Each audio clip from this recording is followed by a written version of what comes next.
Hello बच्चों, आज हम लोग फ्यूजन सीखने जा रहे हैं।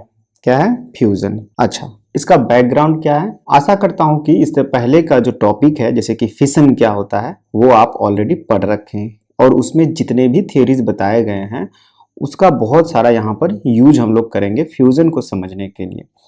तो शुरू करते हैं फ्यूजन।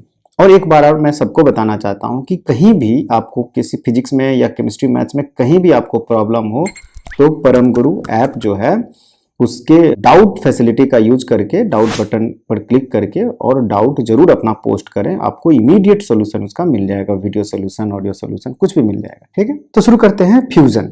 हम लोगों ने फिशन देखा, क्या होता है कि जो हेवियर न्यूक्लियाई है वो क्या होता है कि वो अनस्टेबल होता है। हेवियर न्यूक्लियाई, नॉर्मली हेवियर का मतलब कि 150 मास नंबर, 200 मास नंबर या उससे भी आगे चले जाइए मास नंबर, तो वो क्या होता है जैसे यूरेनियम 92 है, 235 है या 236, ये क्या है अनस्टेबल होते हैं और ये टूट करके ज्यादा स्टेबिलिटी को गेन करते हैं, ये हमने देखा है।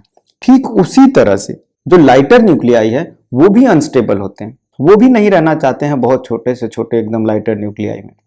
फिर भी लाइटर न्यूक्लियाई तो हम जानते हैं कि हाइड्रोजन है, हीलियम है, लिथियम है, कार्बन है, बेरिलियम, ये सारे लाइटर न्यूक्लियाई है, बोरॉन है, लाइटर न्यूक्लियाई और स्टेबल है। तो फिर हम यहाँ पर अनस्टेबिलिटी कैसे कहते हैं?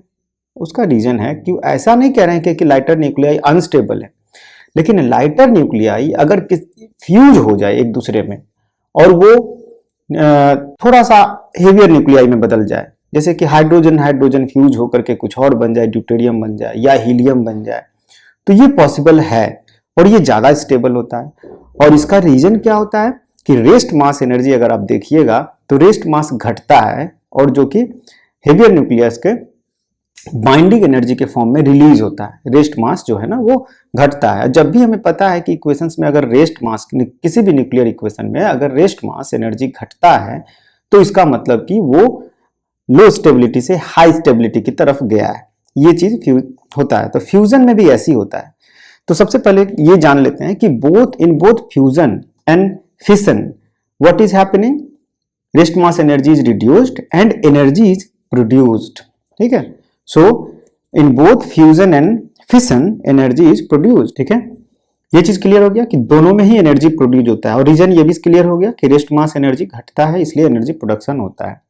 अब मान लेते हैं कि फ्यूजन क्या होता है, तो two lighter nuclei combine to form a bigger nuclei. Fusion में यही होता है, यही आपका फ्यूजन है। ठीक है, फ्यूजन में क्या होता है, in fusion two lighter nuclei combine to form a bigger nucleus. Nuclei नहीं बोल के इसको न्यूक्लियस बोलते हैं। ठीक है, सो दिस इज फ्यूजन। अच्छा, ऐसा होता क्यों है, चलिए एक डायग्राम से समझते हैं। जो बाइंडिंग एनर्जी डायग्राम है बहुत इंपॉर्टेंट है, इस डायग्राम को आप बिल्कुल याद रख लीजिए क्योंकि ये डायग्राम आपको बहुत काम आने वाला है। बाइंडिंग एनर्जी पर न्यूक्लियन आप याद कीजिए तो ये कुछ इस टाइप का आता है, नहीं ये कुछ इस टाइप का आता है, याद कीजिए। ठीक है, और यहां पर भी कुछ कुछ पाए गए हैं ऐसे कुछ हाइड्रोजन, हीलियम, इनका बाइंडिंग एनर्जी पर न्यूक्लियन जो है वाई एक्सिस में क्या था, बाइंडिंग एनर्जी पर न्यूक्लियन, मतलब न्यूट्रॉन एंड प्रोटॉन को बोलते हैं न्यूक्लियन। और इस तरफ क्या था, मास नंबर। ठीक है, ए है इस तरफ मास नंबर। अब ये जो है यहाँ पर कुछ, यहाँ पर हाइड्रोजन, यहाँ पर हीलियम, लिथियम, ये सब जो है यहाँ पर ये लाइटर न्यूक्लियाई हैं, इनका जो है बहुत कम है। तो हाइड्रोजन ले लिए तो एक है मास नंबर, हीलियम, लिथियम ये सब यहाँ पर है। अब बाइंडिंग एनर्जी पर न्यूक्लियन जितना ज्यादा होगा न्यूक्लियस उतना स्टेबल होगा, ये हमने देखा है पहले ही लेक्चर में। और ये भी देखे हैं कि ये रीजन है, ये वाला रीजन यहाँ पर तो हमें पता है कि ए का वैल्यू 56 है ना, और ये सबसे स्टेबल है। और इसी के आसपास ये जो है ना, ये 56 है, इसी के आसपास ये वाला रीजन जो है ना ये सबसे स्टेबल रीजन है। और हमेशा न्यूक्लियस क्या चाहता है कि इसी रीजन में कहीं आए। तो हमने देखा कि हेवियर न्यूक्लियस जो होता है जैसे ये 235 या 240 से टूटता है तो इसी की तरफ बढ़ता है। जो टूटने के बाद जो दो न्यूक्लियस बनेंगे ना वो इसी की तरफ आएंगे, यहां पर आएंगे, यहां पर आएंगे, यहां पर आएंगे। ठीक है, यहां से टूटेंगे तो यहां पर आएंगे। तो हमेशा टूटने के बाद जो रेस्ट मास एनर्जी रिलीज होगा वो न्यूक्लियस के बाइंडिंग एनर्जी में चला जाएगा। क्लियर है? तो यही होता है, जिस तरह से इधर जाने पे फिशन होता है उसी तरह से लाइटर न्यूक्लियाई भी तो एक दूसरे से जुड़ करके यहां पर मूव होगा। मान लेते हैं ये और ये मिल गया, मिल करके कुछ और आगे बढ़ गया। तो दो लाइटर न्यूक्लियाई, एग्जांपल ले लीजिए, ये और ये मिल गया, मिलने के बाद कहीं इधर पहुंच गया, ये दोनों मिल करके बाइंडिंग एनर्जी पर न्यूक्लियन यहां पहुंच गया। बड़ा बनेगा, जैसे ही न्यूक्लियाई मास नंबर बढ़ेगा तो क्या होगा कि दाहिने तरफ शिफ्ट होगा, इसमें घटेगा, टूटता है तो बाएं तरफ शिफ्ट होगा। तो इधर दाहिने शिफ्ट होने पे बाइंडिंग एनर्जी पर न्यूक्लियन बढ़ता है और इधर बाएं शिफ्ट होने से बढ़ता है, तो इसलिए इधर टूटता है और इधर से जुड़ता है। तो इसको हम लोग, अगर इधर से इधर शिफ्ट हो रहा है तो दिस इज फ्यूजन, राइट। और इधर से इधर छूट रहा है तो ये ब्रेक हो रहा है, तो ये है हमारा फिशन। कोई कंफ्यूजन नहीं है, आई होप क्लियर है। तो बाइंडिंग एनर्जी पर न्यूक्लियन के टर्म में आपको समझ में आ गया कि क्यों हो रहा है, रीजन क्या है। धीरे धीरे एक एक चीज हम लोग समझ जाएंगे, कहीं पर कोई प्रॉब्लम नहीं होने वाला है, ठीक है। और देखिए दूसरी बात क्या है कि फ्यूजन को समझना इसलिए भी इंपॉर्टेंट है क्योंकि जो फ्यूचर जो है हमारा एनर्जी का, जो एनर्जी के लिए जो हमारी प्यास है, जो थ्रस्ट है एनर्जी के लिए, उसका जो खत्म तभी होगा जब फ्यूजन से हम लोग इकोनॉमिकल लेवल पे एनर्जी एक्सट्रैक्ट कर पाएंगे लेबोरेटरी मेथड से। लेबोरेटरी मेथड से जब हम फ्यूजन से एक्सट्रैक्ट कर पाएंगे एनर्जी, तब जाकर के अल्टीमेट हमारा गोल जो है वो पूरा होगा।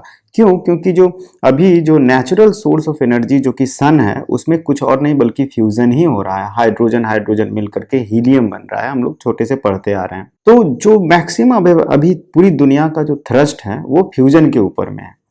फ्यूजन जिस दिन आप सक्सेसफुली कर पाइएगा, इसका मतलब कि आप एक आर्टिफिशियल एक आर्टिफिशियल सन जो है, एक आर्टिफिशियल स्टार जो है वो आप यहाँ पर कहीं कहीं बना पाइएगा। फिर वो क्या होगा, वो आपको एनर्जी देते रहेगा। और ये भी पता होना चाहिए कि सबसे बड़ा चैलेंज, इस लेक्चर के एंड तक आपको ये सब क्लियर हो जाना चाहिए कि ऐसा क्या है कि दुनिया इस पर सब कोई लगे हुए हैं लेकिन फिर भी इसमें सक्सेस उतना नहीं मिल पा रहा, ठीक है। एक आर्टिफिशियल सूरज बनाना, एक आर्टिफिशियल स्टार बनाना कितना डिफिकल्ट है और उसकी डिफिकल्टी का मेन रीजन क्या है, वो आपको इस लेक्चर के एंड तक बिल्कुल क्लियर समझ में आ जाएगा, ठीक है। तो क्या देखा गया है, एग्जाम्पल के तौर पर अगर हम लें, फॉर एग्जाम्पल देखा गया है कि नियोन को दो नियोन जो है, नियोन 20 मास नंबर और 10 एटॉमिक नंबर, नियोन और नियोन मिल करके क्या बनाता है, दो नियोन मिल करके आपको बना देता है कैल्शियम 40। ये फ्यूजन रिएक्शन है 20, और प्लस गामा रे होता है और बहुत सारा एनर्जी रिलीज होता है गामा रे के फॉर्म में, ठीक है। तो अब यहां पर जो है ना, इसका देखना है हमें कि ये रिएक्शन जो है एनर्जेटिकली फिजिबल है कि नहीं, कि दो नियोन मिल करके एक कैल्शियम बनाए। एनर्जेटिकली क्या करना होगा, क्यू वैल्यू आप निकालिए। क्यू वैल्यू क्या है, तो क्यू वैल्यू जो है वो आपको कैसे निकलेगा, क्यू वैल्यू निकलेगा आपका, क्यू वैल्यू मतलब क्या, delta M C square, delta M C square, इसी को तो क्यू वैल्यू बोलेंगे, mass defect time C square. तो इस हर इक्वेशन में मास डिफेक्ट होता है, तो मास डिफेक्ट निकालिए, क्यू वैल्यू बता दीजिए कितना है, ठीक है। तो क्यू वैल्यू के लिए आपको क्या क्या चाहिए, आपको चाहिए मान लेते हैं मास ऑफ नियोन 20, नियोन 20 का मास क्या है ये हमें पता करना है, कितना हो जाएगा, और उसका सी स्क्वायर करेंगे तो मास एनर्जी हो गया, and this is equal to कितना हो जाएगा, 10 प्रोटॉन का मास प्लस 10 न्यूट्रॉन का mass minus binding energy per nucleon, 20 nucleus है, 20 न्यूक्लियॉन्स हैं, 20 binding energy per nucleon of 20, ठीक है। अगर एनर्जी बैलेंस इक्वेशन लिखिएगा नियॉन के लिए in terms of binding energy of neon nucleus, तो ये आपका इक्वेशन आएगा, ये वाला इक्वेशन। और इसी तरह से आप कैल्शियम के लिए भी लिख सकते हैं, किसी ने नहीं रोका है, कैल्शियम के लिए भी हम लोग लिख सकते हैं, ठीक है। कैल्शियम के लिए क्या लिखिएगा वो आप समझ जाइए, कैल्शियम के लिए भी लिख सकते हैं mass of calcium, M calcium क्या हो जाएगा, एम कैल्शियम 40-20, ये अगर आप लिखना चाहते हैं सी स्क्वायर, तो ये हो जाएगा 20 mass of proton plus 20 mass of neutron C square minus, यहाँ क्या हो जाएगा 20 नहीं, यहाँ हो जाएगा 40 न्यूक्लियन है ना, तो 40 times binding energy per nucleon A of 40, ठीक है। मतलब ये 40 लिखा जा रहा है कि बाइंडिंग एनर्जी पर न्यूक्लियन 40 पर क्या होगा, इसलिए ये वाला जो है ना, ये 40 बाद का जो 20-40 लिखे हैं वो binding energy per nucleon at mass number 20 at mass number 40, ठीक है। तो क्या किया जाए, तो हम लोग लिखते हैं rest mass energy before fusion, ये दोनों फ्यूज हो रहा है ना, ये दोनों फ्यूज होकर के कैल्शियम बना रहा है, तो फ्यूज होने से पहले जो है दो नियॉन का रेस्ट मास एनर्जी कितना हो, दो नियॉन है तो 2 गुने 10 mass of proton plus 10 mass of neutron C square minus binding energy minus 10 and 10 20 है, तो 20 into binding energy per nucleon 40 हो जाएगा, एक्चुअली 2 है ना, तो 2 times 20 into binding energy per nucleon at mass number 20। इसी तरह से rest mass energy after fusion क्या हो जाएगा, आफ्टर फ्यूजन अगर निकालिएगा तो कैल्शियम बन गया है, और कैल्शियम के लिए क्यू वैल्यू आफ्टर फ्यूजन कितना हो जाएगा, वो लिखिएगा आप 20 mass of proton plus 20 mass of neutron. ये खुद से सोचिए कि मैं कैसे लिख दे रहा हूं ऐसे, minus binding energy per nucleon minus 40 times binding energy per nucleon at mass number 40। ठीक है, ये लिखेंगे, तो ये लिखेंगे तो हम पाएंगे कि Q वैल्यू जो हमारा आएगा, Q वैल्यू इस इक्वेशन का Q वैल्यू वो हो जाएगा 2 times mass of 20 NeC² minus किसका मास m 40 टाइम्स कैल्शियम का ना, कैल्शियम 40 20 ये मास है, ठीक है, मास ऑफ कैल्शियम 40 C², ये आएगा।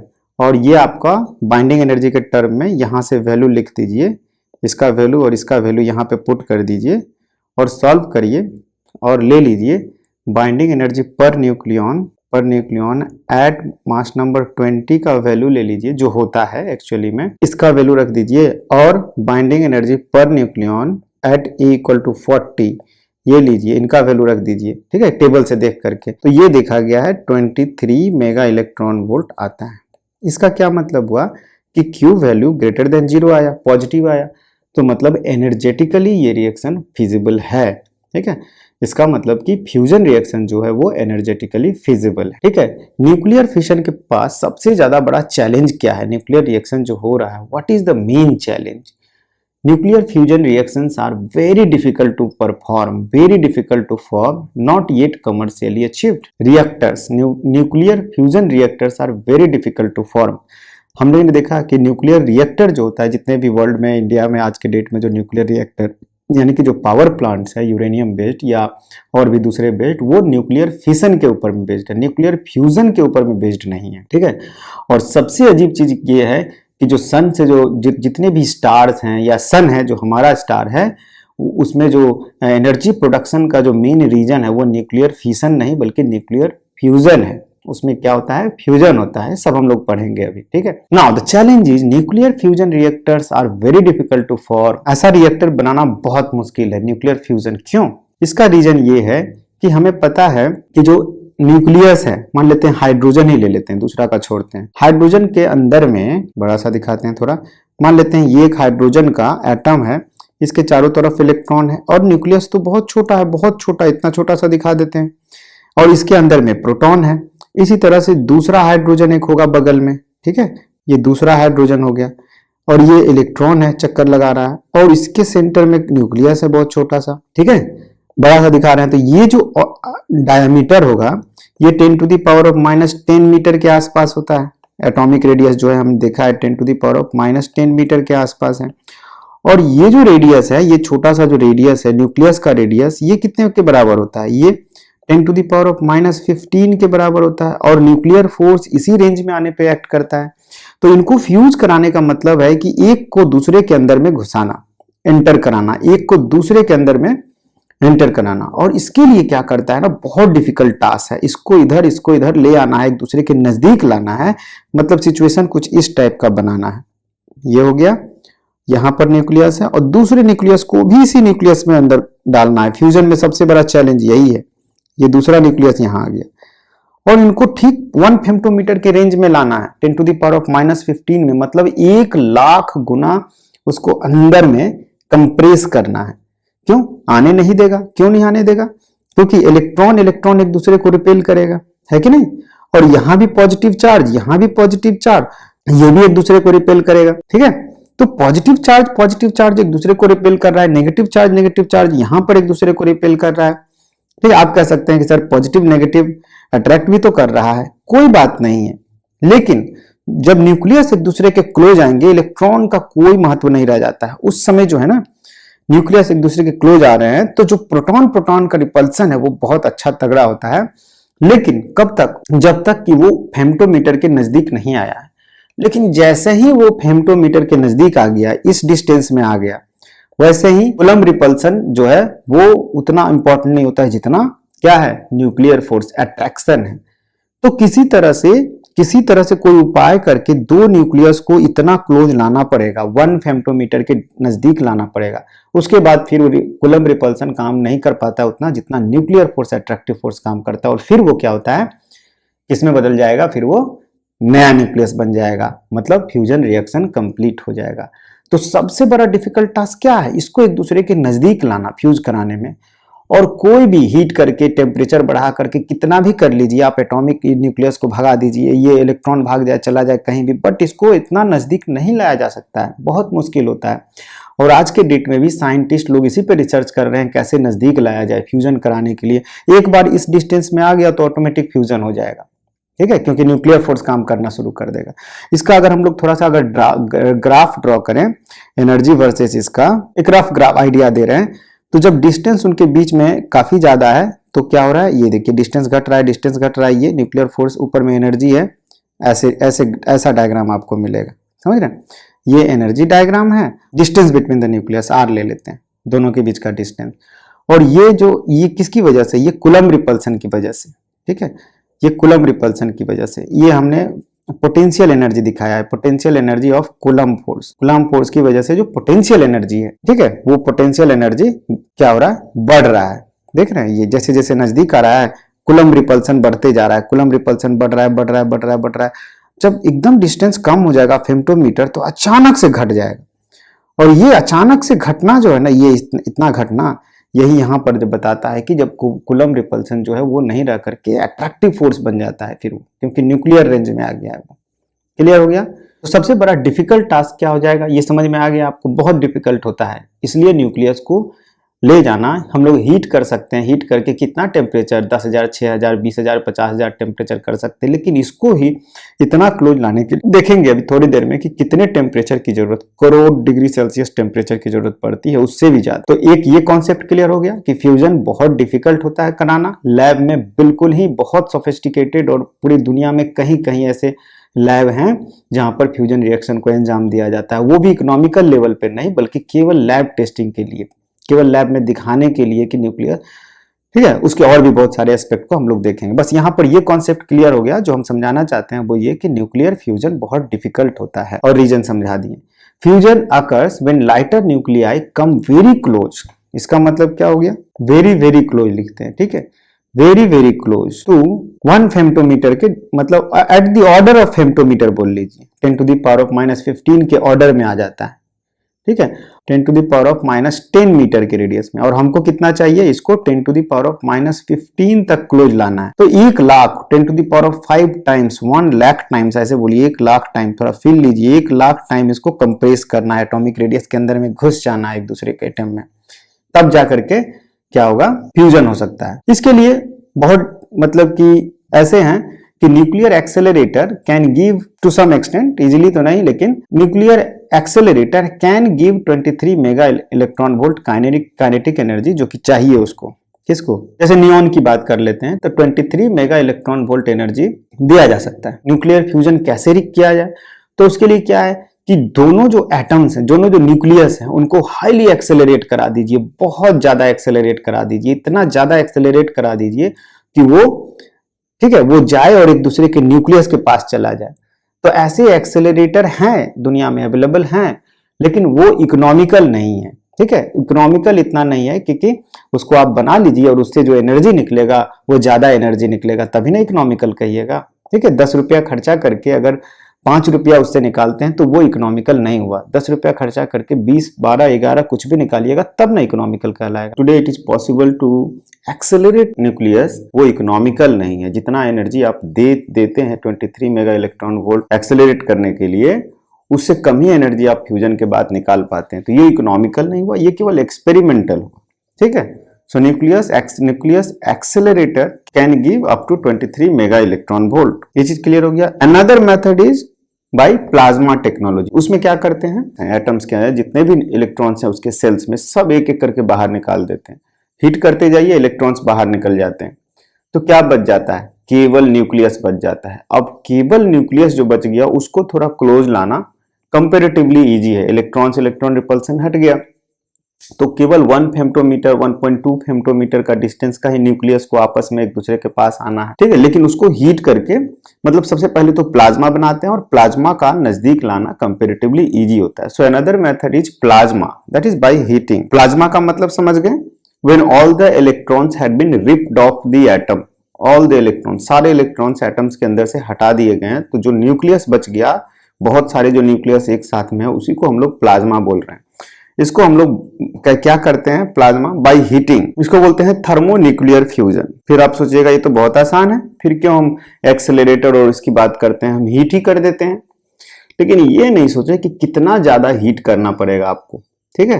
तो चलिए थोड़ा सा देख लेते हैं, इसका भी एस्टिमेट लेते हैं कि कितना ज्यादा हीट करना पड़ेगा, तब जाके समझ में आएगा कि नहीं ये तो मुश्किल है, हीट करना पड़े और वो भी करोड़ डिग्री सेल्सियस के आसपास, 10 करोड़ डिग्री सेल्सियस हीट करना पड़े, या 10 करोड़ नहीं, चलो ठीक है 1 करोड़ डिग्री सेल्सियस हीट करना पड़े, तो संभव ही नहीं है। हम लोग तो जानते हैं कुछ हजार डिग्री सेल्सियस से ज्यादा हीट करना कहाँ संभव है, तो बहुत ज्यादा हीट करना है। और स्टार्स में जो होता है, जैसे सन में जो हो रहा है, वो एक्चुअली हीटिंग की वजह से ही फ्यूजन हो रहा है, उस स्टार में भी थर्मोन्यूक्लियर फ्यूजन ही हो रहा है, ठीक है। ये एक चीज भी क्लियर हो गया आपको कि थर्मोन्यूक्लियर फ्यूजन क्या होता है। फ्यूजन जो कि लाइटर न्यूक्लियस को एक सिंगल न्यूक्लियस में लाने के लिए जब हीट करते हैं, बहुत ज्यादा हीट जनरेट होता है, जिसकी वजह से वो दोनों न्यूक्लियस एक दूसरे के पास आते हैं, तो उसे हम लोग थर्मोन्यूक्लियर फ्यूजन कहते हैं, ठीक है।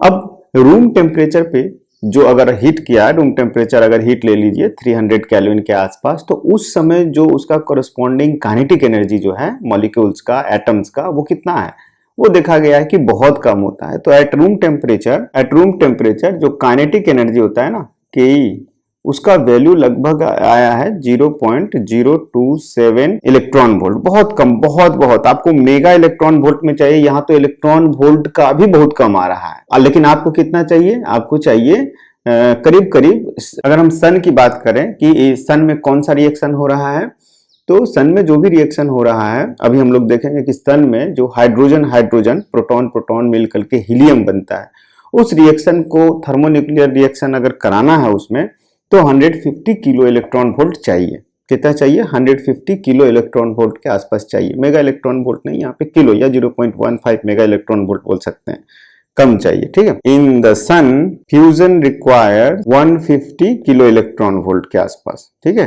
150 किलो इलेक्ट्रॉन वोल्ट के आसपास चाहिए। तो 150 किलो इलेक्ट्रॉन वोल्ट के लिए what is average kinetic energy of the molecules, average kinetic energy क्या होगा, ये हमारे पास है। तो average kinetic energy 3/2 Boltzmann constant times temperature, ये होता है। ये अगर 150 केईवी कर दें, 150 किलो इलेक्ट्रॉन वोल्ट कर दें, और इसके लिए टेम्परेचर निकालें, तो ये जो टेम्परेचर आता है ना, तो ये करीब करीब कितना आ जाएगा, सॉल्व कीजिए। ये आपका 3/2 kT का मतलब 1.5 kT हो गया, नहीं, और इसको सॉल्व करिएगा तो ये आ जाता है आपका, ठीक है। तो ये जो टेम्परेचर आता है अप्रोक्सीमेटली 10⁹ केल्विन आता है। किस तरह एस्टिमेट हुआ है, फिर से दोबारा समझिए। मान लेते हैं कि 150 किलो इलेक्ट्रॉन वोल्ट एनर्जी चाहिए फ्यूजन के लिए, ठीक है, पर फ्यूजन एक फ्यूजन के लिए, और एवरेज काइनेटिक एनर्जी 3/2 kT है। तो एस्टिमेट कर रहे हैं कि 3/2 kT अगर एवरेज काइनेटिक एनर्जी पर न्यूक्लियस है, पर एटम है, तो वो जब दोनों क्लोज आएंगे तो अप्रोक्सीमेट इसका जो टेम्परेचर होना चाहिए वो 10⁹ केल्विन होना चाहिए, तब जाकर के फ्यूजन रिएक्शन होगा, इतना एनर्जी मिलेगा। तो 10⁹ केल्विन थोड़ा समझ रहे हैं कितना ज्यादा है, कितना ज्यादा है, 10⁶ होता है आपका 10 लाख केल्विन। तो 10 लाख केल्विन, इसका मतलब कि करोड़, 10 करोड़, 100 करोड़ केल्विन हो जा रहा है। तो ये तो बहुत ज्यादा टेम्परेचर हो जाता है। लेकिन ठीक है, इतना ज्यादा ये एस्टिमेट है, लेकिन हमारा एस्टिमेट जो है प्रैक्टिकल से थोड़ा हटके है, ठीक है। It has been found that, और भी बहुत सारे मेथड है ना, जिससे पता चला है कि temperature in the core of sun is, जहां पर फ्यूजन हो रहा है, इतना नहीं है, इट इज 10⁻7 केल्विन, इतना केल्विन है, ठीक है, 100 times lesser than our estimate. तो ऐसा क्यों है, 100 टाइम्स कम है, 100 गुना कम है, 10⁻7 केल्विन सन का कोर का टेम्परेचर है। तो इसका रीजन क्या है बताइए, तो इसका रीजन क्या है, इसका मेन 2 रीजन है, ठीक है। पहला रीजन ये है, the main reason that fusion takes place in sun at 100 times lesser temperature than estimated। पहला रीजन ये है कि हमने एवरेज काइनेटिक एनर्जी लिया है। एवरेज काइनेटिक एनर्जी जो एटम फ्यूज हो रहे हैं, जैसे सन में हाइड्रोजन हाइड्रोजन फ्यूज हो रहा है, तो उसका एवरेज काइनेटिक एनर्जी लिए हैं, लेकिन बहुत सारे ऐसे एटम्स उसमें होंगे जिसका एनर्जी एवरेज काइनेटिक एनर्जी से काफी ज्यादा है। ठीक है, 100 गुना, 1000 गुना, लाख गुना बहुत ज्यादा होगा, क्योंकि जो मोशन जो होता है उसमें क्या होता है, वो वेरी करता है, काइनेटिक एनर्जी 0 से इंफिनिटी तक वेरी करता है, उसी में से हम लोग एवरेज लेते हैं। तो एक क्लियर हो गया समझ में, दो average kinetic energy 3/2 kT, many of the nuclei has kinetic energy much larger than 3/2 kT। Clear हो गया। तो 3/2 kT, तो इसका मतलब कि ऐसे जो एटम्स हैं जिनका kinetic energy average kinetic energy से काफी ज्यादा है, वो लोग फ्यूजन करा रहे होंगे। क्लियर है। Secondly, concept of barrier penetration, जो कि क्वांटम कंसेप्ट है, उसकी वजह से भी होता है। ठीक है। Secondly, due to concept of barrier penetration, वो क्या होता है देखिए, बैरियर पेनिट्रेशन का कॉन्सेप्ट ये है कि इवन अगर एनर्जी कम है, जितना एनर्जी चाहिए उसको फ्यूजन के लिए, उससे कम एनर्जी है, तो भी क्या होगा, वो बैरियर को पेनिट्रेट कर पाएगा। ये क्वांटम मैकेनिक्स में हम लोग पढ़ते हैं, क्योंकि ये प्रोबेबिलिटी कॉन्सेप्ट है। ठीक है। क्लासिकल फिजिक्स से इसको नहीं समझा जा सकता है, क्योंकि क्लासिकल फिजिक्स कहता है कि जब तक उसको उतना एनर्जी नहीं दीजिएगा तब तक वो क्रॉस नहीं करेगा। लेकिन जो क्वांटम फिजिक्स कहता है वो कहता है कि अगर एनर्जी कम भी है तो जरूर उसको क्रॉस कर जाएगा, उसको दीवार को, उसको वॉल को, उसको बैरियर को वो छेदता हुआ बाहर चला जाएगा, भले उसके पास उस वॉल को क्रॉस करने के लिए एनर्जी नहीं हो। ये क्वांटम कॉन्सेप्ट, प्रोबेबिलिटी कॉन्सेप्ट कहता है। ठीक है। तो इसलिए एक रीजन ये भी हो सकता है। ठीक है। एज ठीक है, because this temperature, as these reactions occurs at very high temperature and therefore they are also called thermonuclear fusion. Clear हो गया ये कॉन्सेप्ट। ठीक है।